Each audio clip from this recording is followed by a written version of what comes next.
Sahana Vavatu Sahano Bhunaktu Sahaviryam Karavavahai Tejasvina Vaditamastu Mavidvishavahai. Om Shanti Shanti Shanti. Om. May the Divine Being look over us lovingly as a mother and father. May the Divine Being support and nourish us as a mother and father. May we have the strength and skill to study together the art of spirituality. May no misunderstandings arise amongst us. Om. Peace, peace, peace, and thy blessed beneficence be unto us and to all beloved beings everywhere. Well, good evening, everyone, and welcome to our Wednesday evening reading and discussion of Bhagavad Gita. Swayam is our reader, and she will tell us where we are in the book. But before we begin, is there anything left over from previous sessions that remains as a comment that you wish to make based on what you've heard from your own wisdom or experience, or any concern or question that anything that you have heard raises that you want to have clarified before we move on? Because it's very important that we not move on before everything is a solid basis on which to build the next level of information, because that's the way Sri Krishna has structured the Gita. It is starts with the simple in chapter 2, and by chapter 18, it is complex indeed. So we need to be secure at each stage of the way that we understand what has been said, at least in an intellectual sense, so that we can move on to the next level of information. So anything from anyone at all about what we've read so far. Okay, I'm glad there's clarity. And I'm not surprised. Sri Krishna is very good at explaining things. So, Swayam, where are we in the book, and how do we proceed? Okay. Namaste, everybody. We are in chapter 8, the way to eternal Brahman. And in this edition of the book, page 93 and second paragraph. We had kind of started that last week, but we didn't get very far in that, so I'm going to start again over there. When a man leaves his body and departs, he must close all the doors of the senses. And there is a footnote after departs, and the footnote is, according to yoga technique, the yogi must employ a special method of leaving the body at death. First, the vital force is drawn up the sushumna, the central spinal passage, and gathered in the brain, between the eyebrows. The yogi then leaves the body through an aperture in the center of the brain called Sahasrara. So, when a man leaves his body and departs, he must close all the doors of the senses. Let him hold the mind firmly within the shrine of the heart and fix the life force between the eyebrows. Then let him take refuge in steady concentration, uttering the sacred syllable Om and meditating upon me. Such a man reaches the highest goal. When a yogi has meditated upon me unceasingly for many years with an undistracted mind, I am easy of access to him because he is always absorbed in me. Great souls who find me have found the highest perfection. They are no longer reborn into this condition of transience and pain. All the worlds and even the heavenly realm of Brahma are subject to the laws of rebirth. And there's a footnote after Brahma. Brahma, not to be confused with Brahman, is the God in the aspect of creator, one of the Hindu trinity, with Vishnu the preserver and Shiva the dissolver. According to Hindu mythology, the worlds are variously classified as 3, 7, or 14.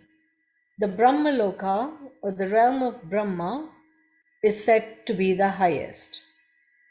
So again, starting that paragraph, all the worlds and even the heavenly realm of Brahma are subject to the laws of rebirth. But for a man who comes to me, there is no returning. 1,000 ages in span, and the night 1,000 ages. Another footnote after ages. The that's just see appendix. Okay, so let me continue. 1,000 ages in span, and the night 1,000 ages. Day dawns, and all those lives that lay hidden asleep come forth and show themselves mortally manifest. Night falls, and all are dissolved into the sleeping germ of life. Thus they are seen, O Prince, and appear unceasingly, dissolving with the dark, and with day returning back to the new birth, new death. All helpless, they do what they must. But behind the manifest and the unmanifest, there is another existence which is eternal and changeless. This is not dissolved in the general cosmic dissolution. It has been called the unmanifest, the imperishable. To reach it is said to be the greatest of all achievements. It is my highest state of being. Those who reach it are not reborn. That highest state of being can only be achieved through devotion to Him in whom all creatures exist, and by whom this universe is pervaded. I show you two paths, and there's a footnote number 2. The path of no return is called in the Upanishads the Devayana, the path of the bright ones who are liberated from rebirth. The path that leads back to birth is called Pitriyana, the path of the fathers who reach the lunar light, a paradise subject to the laws of time and must be ultimately be reborn. So, Sri Krishna again, I show you two paths.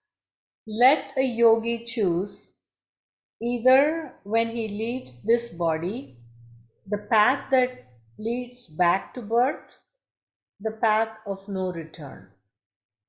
There is the path of light, of fire and day, the path of the moon's bright fortnight, and the 6 months' journey of the sun to the north. The knower of Brahman, who takes this path, goes to Brahman. He does not return. There is the path of night and smoke, the path of the moon's dark fortnight, and the 6 months' journey of the sun to the south. The yogi who takes this path will reach the lunar light. This path leads back to human birth at last. And there is an asterisk after the word light in will reach the lunar light. And the asterisk explanation: fire, light, smoke, night, etc. probably represent stages of the soul's experience after death. Thus, light may symbolize knowledge and smoke ignorance. These two paths, the bright and the dark, may be said to have existed in this world of change from a time without any beginning. By the one, a man goes to the place of no return. By the other, he comes back to human birth. No yogi who knows these two paths is ever misled. Therefore, Arjuna, you must be steadfast in yoga always. The scriptures declare that merit can be acquired by studying the Vedas, performing ritualistic sacrifices, practicing austerities, and giving alms. But the yogi who has understood this teaching of mine will gain more than any who do these things. He will reach that universal source, which is the uttermost abode of God. And that's the end of chapter 8. All right. Now, a lot was read. Krishna said a lot. You'll notice that Arjuna did not interrupt. I noticed that neither did any of you. But is there anything that was said by Sri Krishna in the verses that we read, that Swayam just read? Is there anything that is unclear and wants clarification, or anything that you can contribute from your own wisdom or experience about the truth of what Sri Krishna was saying about what happens when one practices and does as he suggests? Anything at all from anyone?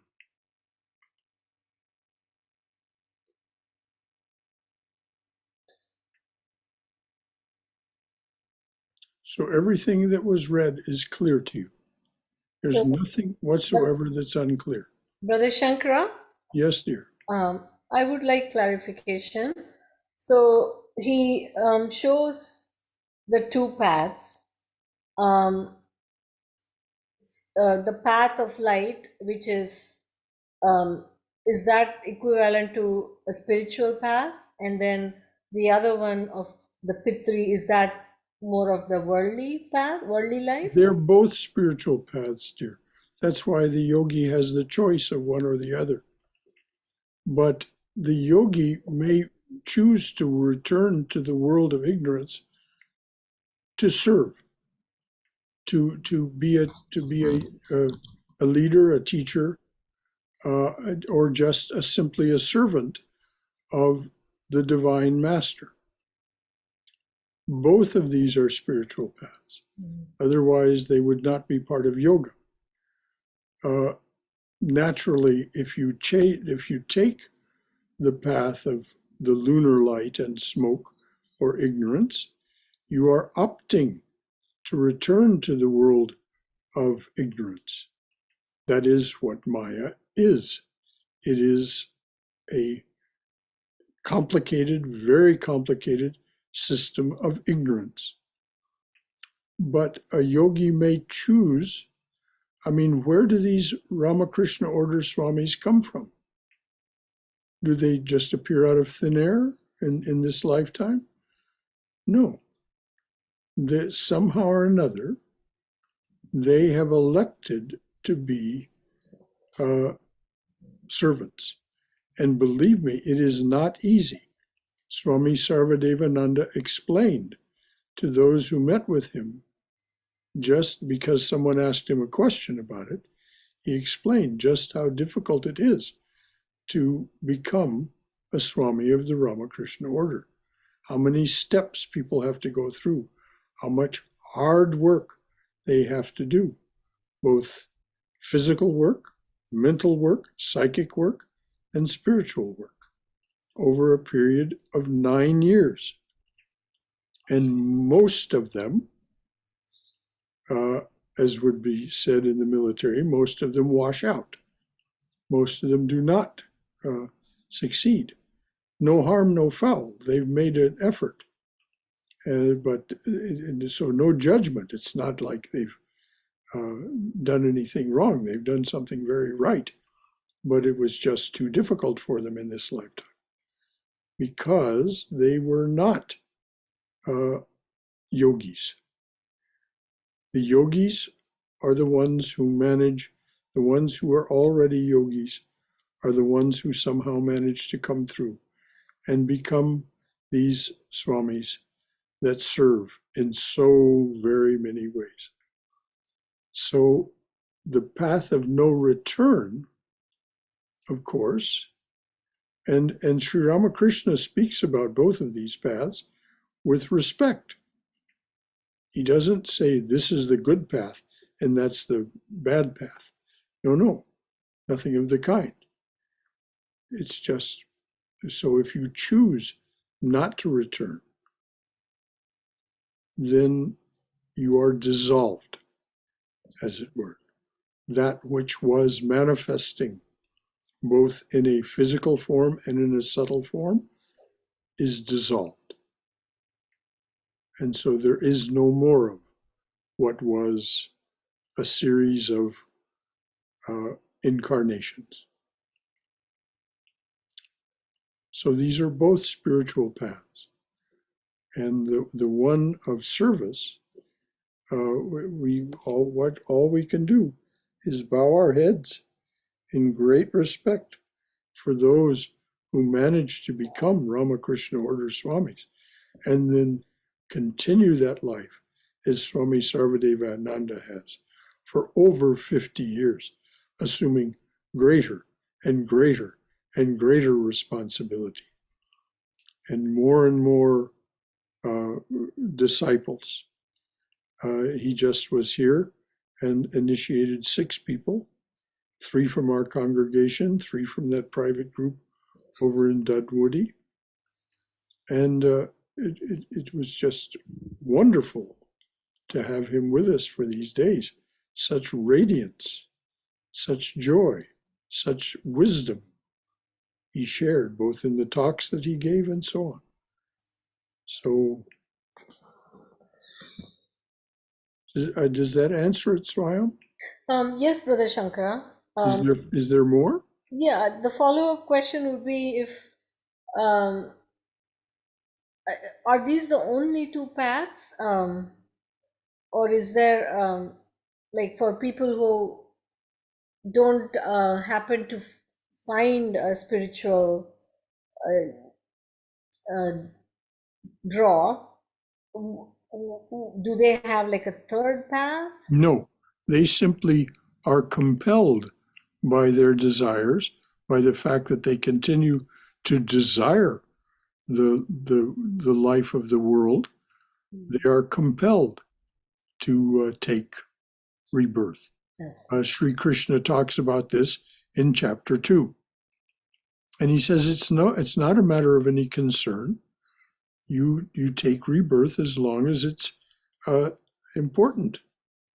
And as long as you are in this process of growing and learning, you take rebirth. You shed one body as you would a worn out garment. He explains, as I said, that this moves from the simple to the complex. The very simple is in the beginning. What happens to most people? Most people go, they live their life, they shed the body, and then they take another one in due course. Not because they've chosen it, as a yogi would, which is, as I said, now Sri Krishna is explaining the more complex ideas of what happens when you attain to yoga through the spiritual practices that he's taught in these previous chapters and in this chapter.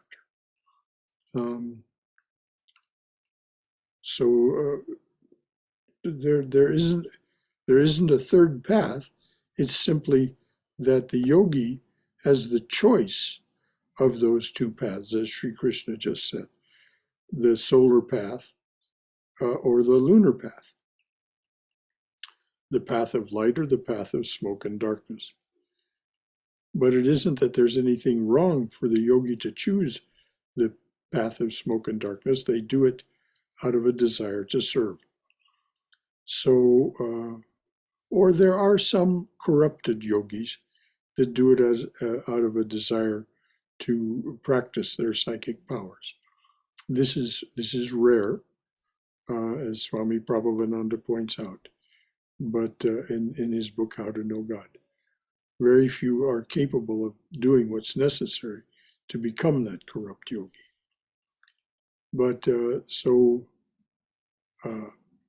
most yogis who choose the path of the lunar path do it out of a desire to serve. So, thank you, Brother Shankara. Yeah.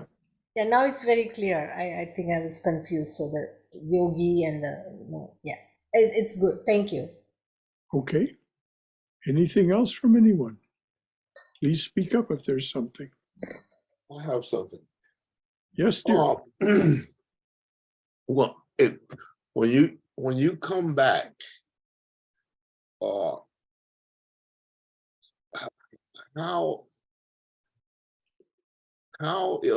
is the body that you come back in chosen? Is it chosen because of a particular need in your personality that needs developing, or is it a random thing? No, it's not at all random. Okay. Have you finished the question? Because I can answer. Go ahead. It is not at all random. What happens is the Atman, which is one with Brahman and connected in every sense with the divine presence, appears in the womb of the mother. Now that Atman is untainted, never in any way,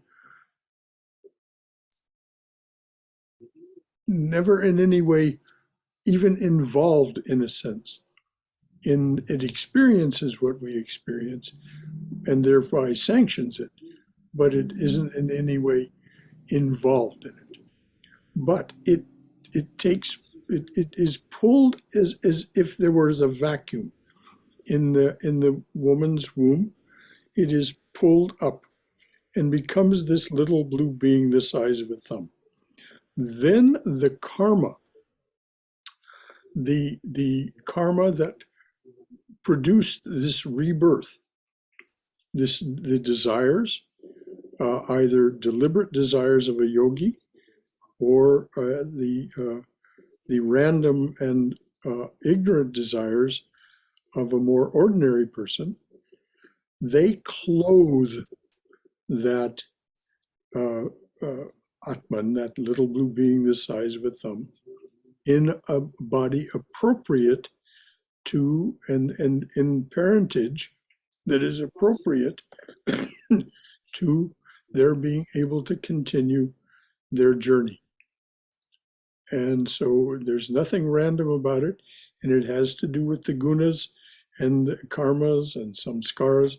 All of these things come together to produce the body that is capable of doing what needs to be done in this lifetime. Now, capable and able are not the same thing. To be capable means that the potential is there for you to do what is necessary. Are you able to do it? That is a matter of your will, your willpower, as Sri Krishna talked about some chapters back, the use of the intelligent will. Now, in your case, Robert, it's very clear that you came back purposefully because look what happened to you. You became a very successful, and for anyone who doesn't know, Robert Ayers is a very successful musician, pianist, musician. And so you became that, but then you went beyond that to this realm of spirit and became both a very successful student and a teacher. And so this clearly, you chose this birth in order to fulfill these things. The serviceful part of it, being a musician, as Swami Vivekananda said, music is the highest form of art. And for those who understand it, the highest form of worship. So does that answer your question? Yes, but the follow-up is, how about the parents? Are the parents also selected for the purpose of assisting this being in the development that they have to accomplish? The yogis say that a group of people, a group of souls, stays together for thousands of years to do just exactly what you suggested, assist one another in their growth. So the parents, are they selected? Selected is an interesting word. They are the appropriate parents. Who does the selecting? Well, if we believe what Sri Ramakrishna says and what it says in the Chandi, God alone is the doer.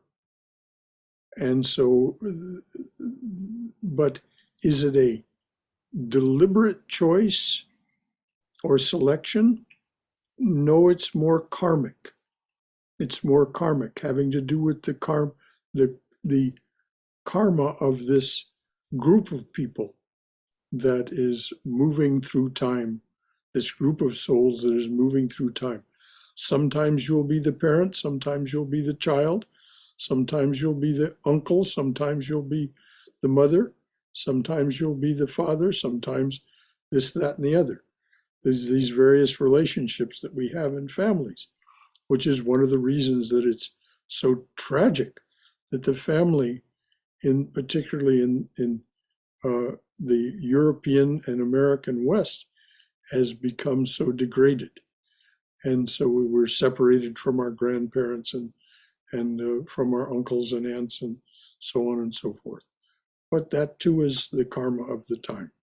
There's nothing for us to do about it, but pray and offer the Lord our lament for this. So does that answer that? Yes. How does it apply to groups like what we have right here now, that we meet every Wednesday and Tuesday? We have come together through our common interest in this lineage and in this path, the path of Sri Ramakrishna, Holy Mother, Swami Vivekananda, and Raja Maharaj.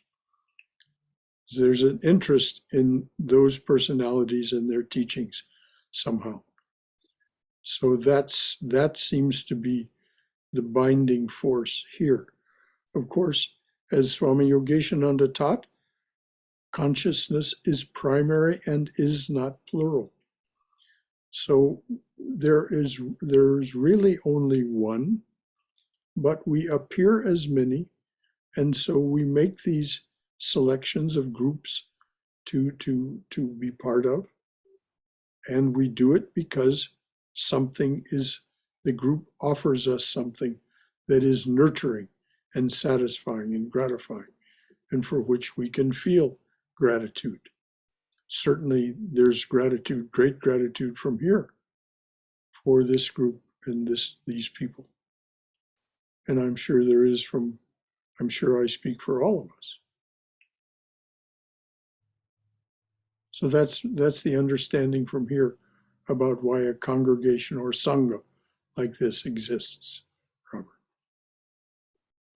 Because we get something from it, and we offer a great deal to it, as you do.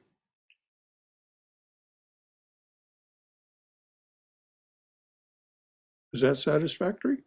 Yes. Yes. Okay. Good. Anything else from anyone? This is exactly what we should be doing, folks. This is exactly how we understand what it is that Sri Krishna is getting to. All right.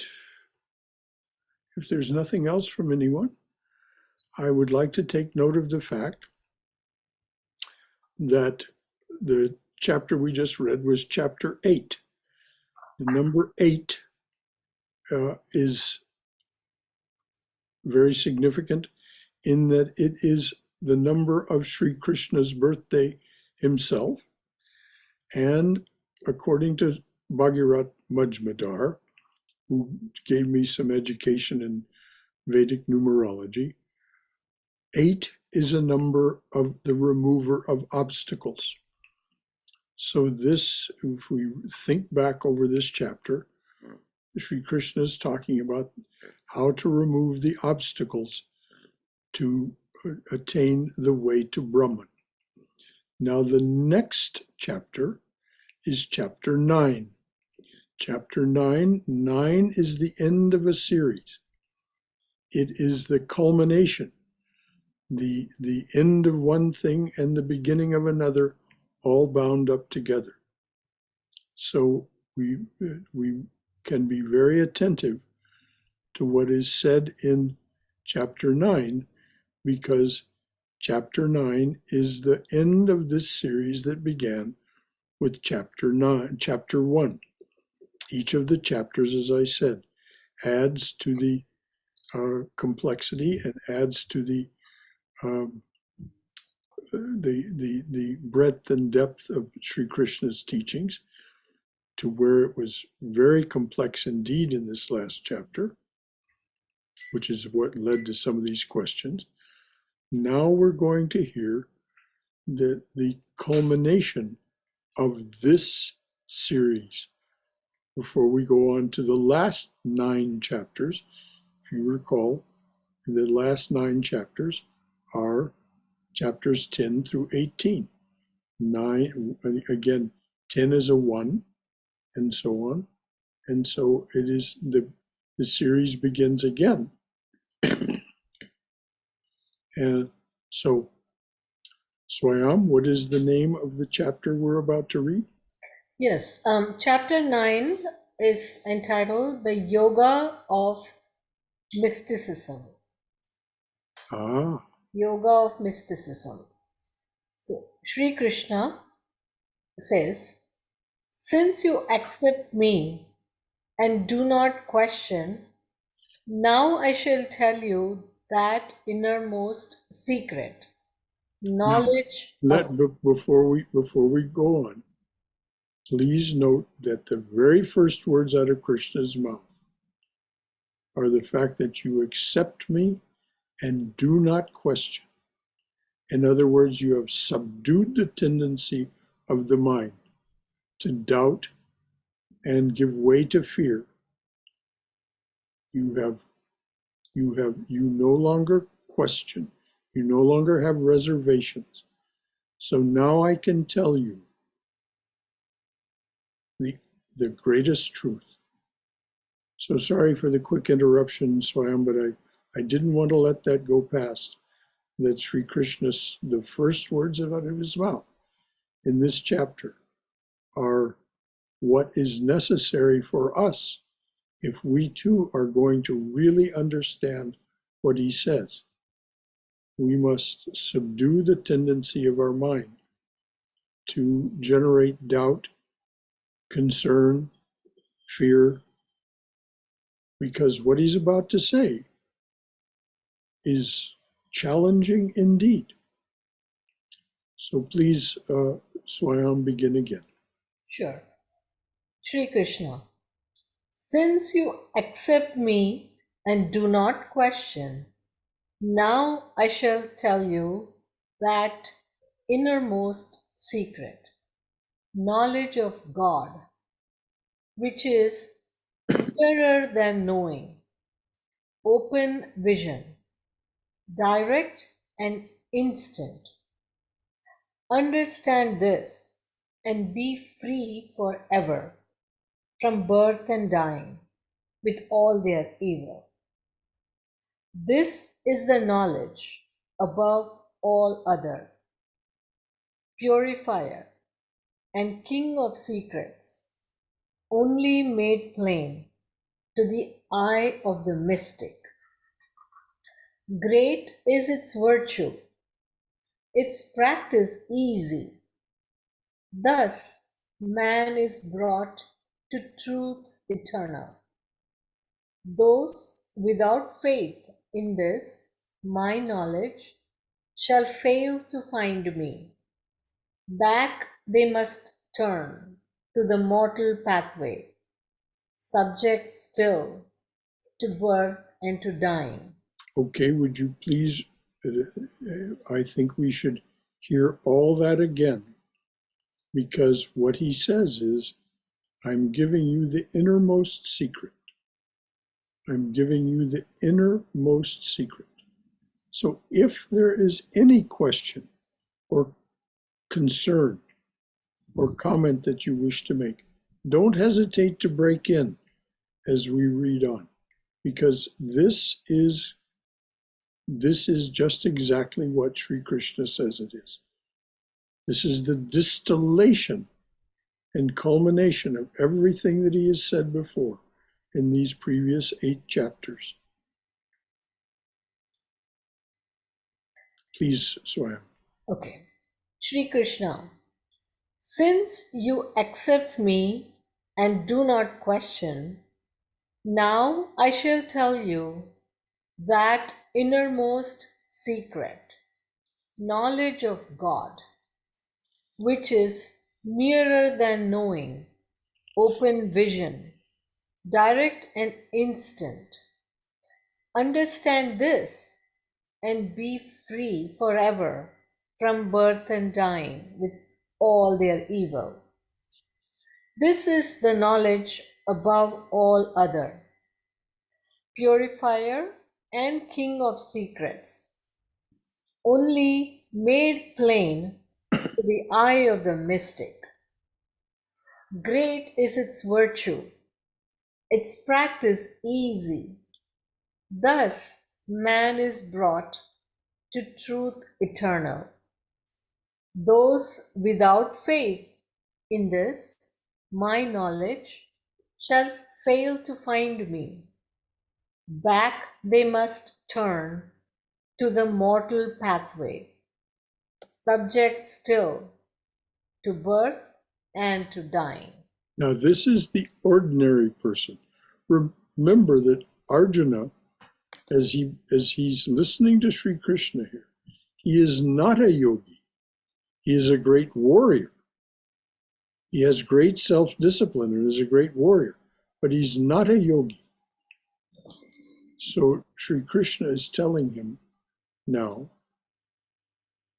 either learn this or you will be compelled to return to the world of being born and dying. Anything at all from anyone about what we've heard?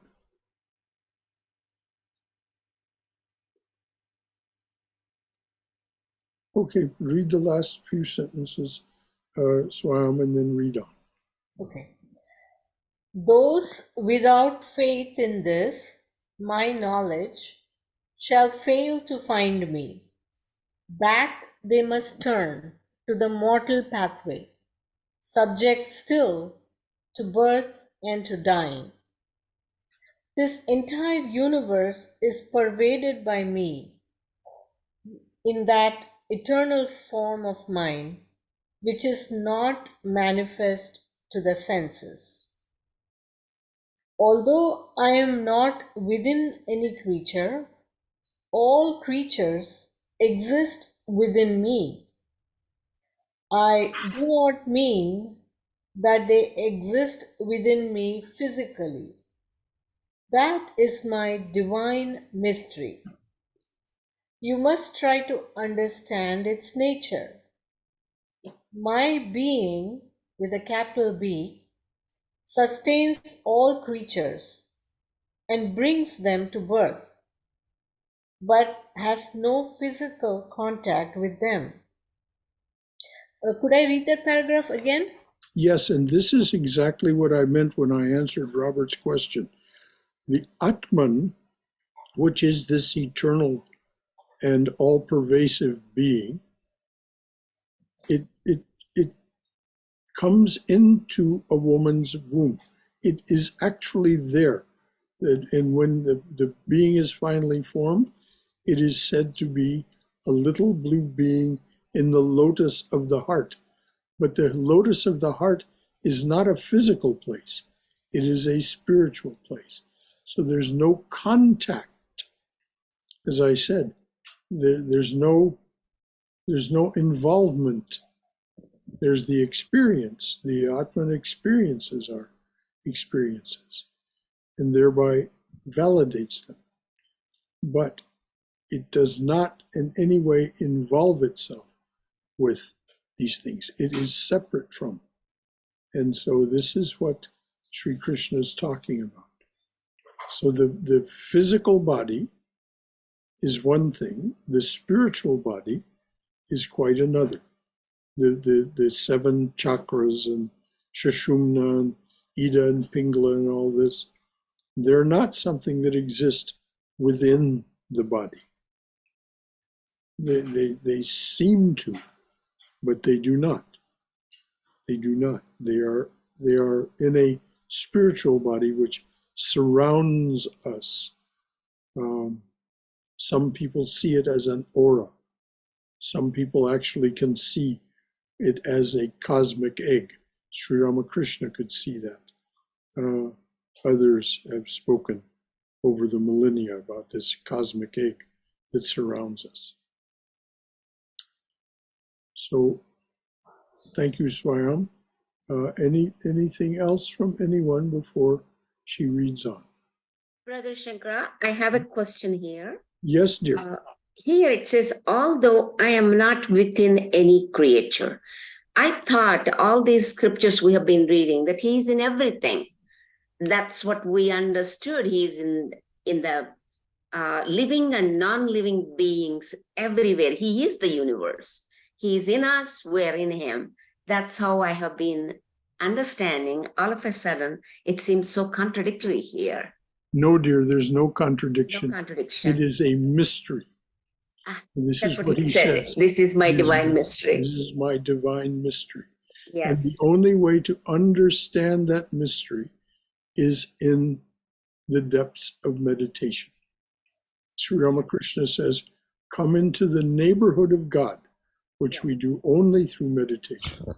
Come into the neighborhood of God, and all these mysteries and all of these mysteries and paradoxes will resolve themselves. It isn't as if you understand them intellectually. Not at all. There's no way for us to understand these things intellectually. What you just talked about was an intellectual understanding, which is perfectly legitimate, and it is there. Yes, he is all pervasive. Consciousness is primary and is not plural. There is nothing but consciousness, and everything that exists seems to exist within that consciousness as awareness. But this is the divine mystery is beyond intellectual. The infinite cannot be understood by the finite mind. And so this is what Sri Krishna is talking about when he says, "This is my divine mystery." Mm-hmm. That makes sense. Thank you. Because we feel his presence. We feel the divine presence. Yes. So many times, always, when we have faith in divine, we feel that presence all the time. Yes, we feel the presence. That's exactly what Swami Prabhavananda says is the very first, until you feel that living presence, you're not really practicing meditation. You're practicing contemplation and concentration. But when we begin to actually reach that stage of where concentration deepens to meditation, then we become aware of the Atman within us, the living presence. And we say, aha, this is who I am. And so we see that living presence within ourselves. Having seen it within ourselves and felt it within ourselves, feel that living presence, we feel it and see it everywhere to a greater or lesser degree, depending on how focused we are at the moment on that particular aspect of reality with a capital R. Thank you, Brother Shankara. That clarifies everything. Thank you. Good. Brother Shankara? Yes, dear. I think this was one of the talks that Sadhguru gave, and obviously I'm paraphrasing, but he was sort of trying to explain it like a soap bubble, like when the bubble when we blow, in the Soap bubbles, yes. So for a moment it looks as if the film of the soap is encircling the space, but is it really? I mean, when the bubble breaks, then again it's just space. But the perception that we have is that the film is encircling the space. Yes, and that's our awareness. That's what he's gesturing to. Our awareness seems to surround the space, seems to have this sense of the reality of Maya. It's just an illusion, like this soap bubble. And when it bursts, there's just the space. So what a wonderful metaphor. It kind of actually reminds me of something that Ramana Maharshi said about the seeds, in japa, the seeds landing on the roof of the house with the clay tiles, and that those seeds sprout, and the house is karma, and those seeds sprout, and over time the tiles and the clay and all get soft, and the tree eventually destroys the house, and dissipates the karma, and then it is no more, like the bubble. Yep, but it's a very, very good connection you've made. It is a different analogy entirely, but it's gesturing toward the same thing, that it is strictly a transient phenomenon that we're experiencing. Everything within Maya arises and passes away, including this stardust spacesuit that we seem to inhabit. Thank you. So this is a little different question. Okay, in this paragraph says, those without faith in this, my knowledge shall fail to find me. Back they must turn to the mortal pathway, subject still to birth and dying. Now remember the story about the snake, and the sadhu comes and he tells the snake not to harm people. Mm-hmm. And then the kids come and beat up the snake, and the snake's all injured, and and the sadhu comes back a year later and asks, well, where's the snake? And they say, well, he died. And the sadhu says, well, that's impossible, because the sadhu knows that the snake hadn't reached liberation. Is that correct? Well, he'd given him the mantra, Uh-huh. so he knew that and he would know that if by using the mantra the snake had passed beyond mortality, the sadhu would know this. So he says that's not possible, that the snake is dead. So he goes in search of the snake, and he asks what happens, and the snake tells him. And what does the snake say? Well, I just don't bite anyone. Mm-hmm. And the sadhu says, fool, I didn't tell you not to hiss. I just told you not to bite. Don't harm, but you can hiss. And if you hiss, the children will run away. They think that you're going to bite them. So now think about the snake in this last paragraph. And then, the snake, I think, is kind of like, you could say, if we're under the grace and of Sri Ramakrishna, and have liberation in this lifetime, we're like the snake. Is that correct? Well, you can draw that parallel. We've been given the tools. We've been given the gift of grace and the keys to the treasure box. So if we use them, but what the snake story is about is you don't have to let life master you and make you a victim. Yeah, I'm talking about the aspect of the snake where he knew the snake couldn't die until he had gotten liberation. Well, exactly. He knew that because he'd given him the tool, the keys to the treasure box. Exactly. And so what I'm getting at is where it says that those people would not be amongst the people that failed and subject still to birth and dying. Well, they're not going to receive that gift if they don't believe in what Sri Krishna says. Mm-hmm. They're not going to, they won't remember what Jesus said. Ye have not chosen me, I have chosen you. And the divine chooses from those whose hearts are aligned in the direction. Clearly, we see it by who is chosen. It isn't that you have to be liberated or on the point of liberation, but you are, this is the difference between being capable and able. Those who are chosen we're all capable by the very nature of our birth. Some people are able. Those people who are able are chosen and then given the tool so that they can exercise their ability, the tool or tools. So yes, that's the sadhu knew that the snake could not be dead, because if he had achieved liberation and passed away, the sadhu would have known it, because the sadhu is one with the divine presence.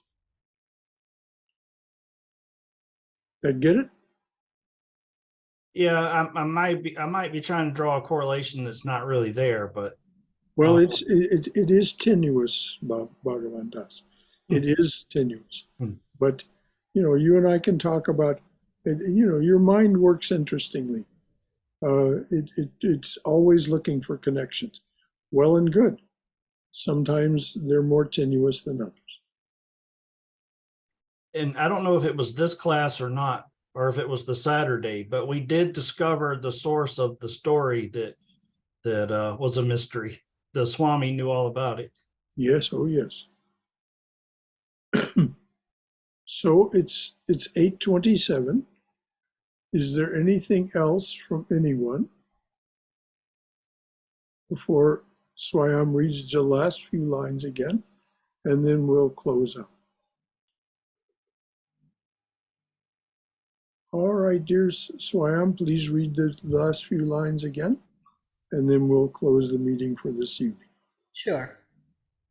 This entire universe is pervaded by me in that eternal form of mine, which is not manifest to the senses.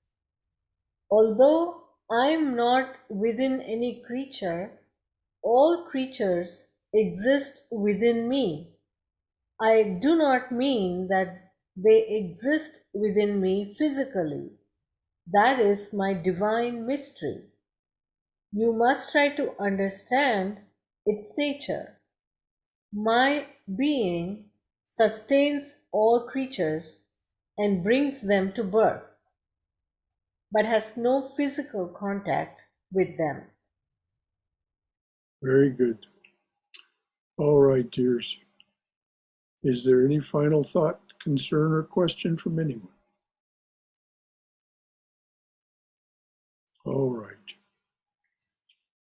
Oh, dearly beloved, a flower at your feet for each one who comes to your open door, a flower for each one who stands by your open door and says, come to me,